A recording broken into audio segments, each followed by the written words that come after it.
Joining us at the beach today is Kimbo Slice. A YouTube and street fighting legend. He'll be fighting Ken Shamrock at the Scott Trade Center in St. Louis, June 20th. You can catch that Bellator fight on Spike TV. Let's talk to Kimbo.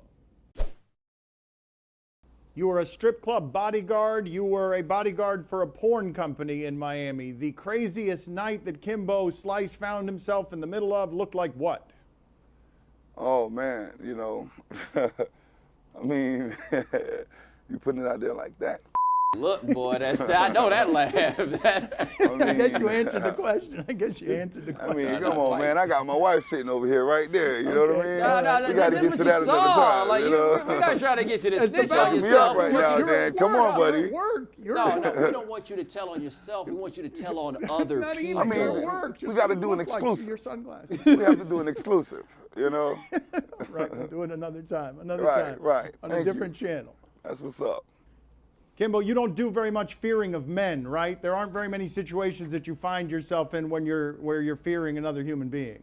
You know what, Dan, I'm gonna be honest with you, man. That's one thing I could honestly say, you know what I'm saying, that I do not have a fear of, and that's of another man. You know what I'm saying? Because we're both men, you know, and I have no reason to fear another man.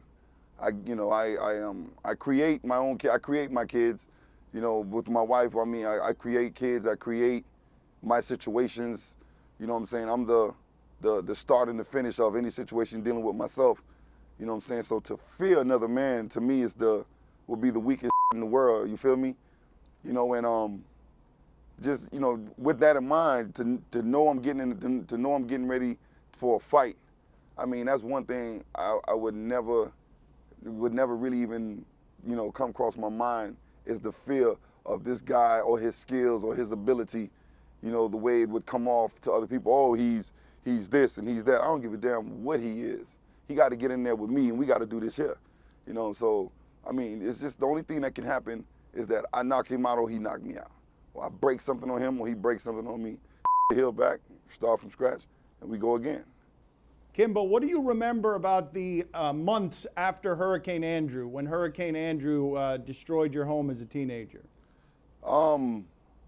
What do I remember about a little bit after Hurricane Andrew?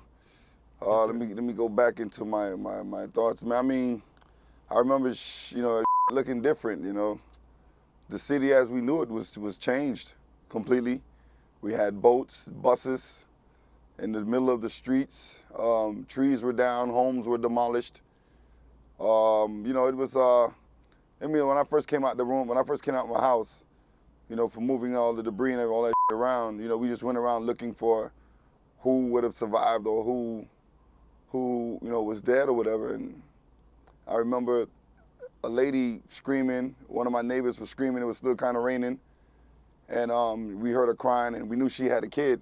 So I remember now really going straight to her duplex, and his just folded in, and we helped pull her and her kid out, and we brought them back to our spot. That's one of the things we did, like right after hurricane. Right, I mean, in the middle of the eye. I could remember the eye kind of came by, but was still happening. But we was already out trying to save people. Can you explain to us how long you found yourself living in your car and what that was like? You know, at one time I was homeless. At one time I had to live in my car. I was living in my car for a couple of months just because, you know, I had ego. I had a little ego at the time, you know, and I had lost my job, and that took me into another type of life that I had to live, because I started working at the time in a strip club, and I had to become another type of dude. You know, being in Miami at the time, I had to work at a club, and that was around the time I was homeless. So instead of, you know, going home every night, there was no home to go to. I would just park my car around back and just sleep in the car and be right back there at work for the next day. And there wasn't no money in that. You know, we're talking like $30, $40 a night from 5 in the afternoon till 6 in the morning, you know, and you hoping that you will make a little tips by these guys coming in, you know, giving you $1 at the door. You know, how many dollars you think you're gonna get? Not too many. So for a couple of months, you know, I was I was homeless, and I had to live a up lifestyle, but it just taught me a lot. You know, I knew what I wanted out of life. I knew, you know, I just spent many nights with a dream, a vision, and trying to figure out how I'm gonna put this in play. And, you know, it just took one night of took one night of some dudes coming in, and one dude thought he was a badass, and the fight took place.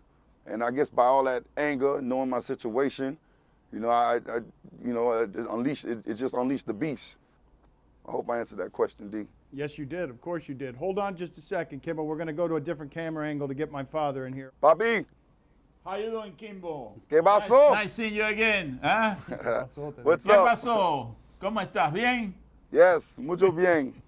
Mucho bien. That's good. I'm glad to hear that. The family, la familia bien? Yeah, everybody's good. Everybody's good, Papi. I'm very happy to know that. Okay. Go ahead, Papi. What do you got for Kimbo? This is a tough one, Kimbo. Okay. This is a tough one. Hang in there tough. What does Kimbo Slice romantic side look like? You really? No, Kimbo. Oh, no, okay. let's go to commercial. Go to commercial. I mean, what are we supposed to do now? You asked for it. We didn't ask for it. We didn't know that's what was coming.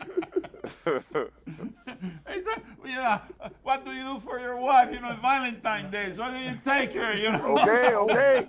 You don't want me to show you, okay? I don't show you. See you later. I don't show you nothing. All right. No, you will not. No, you will not. Goodbye. Thank you, sir. Gracias, Kimbo. Muchas gracias.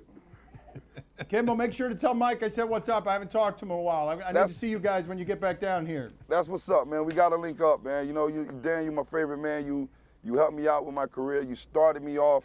You know what I'm saying? You were able to, you gave me the opportunity to let, the world, the viewers, and a lot of my fans now know who I was from jump.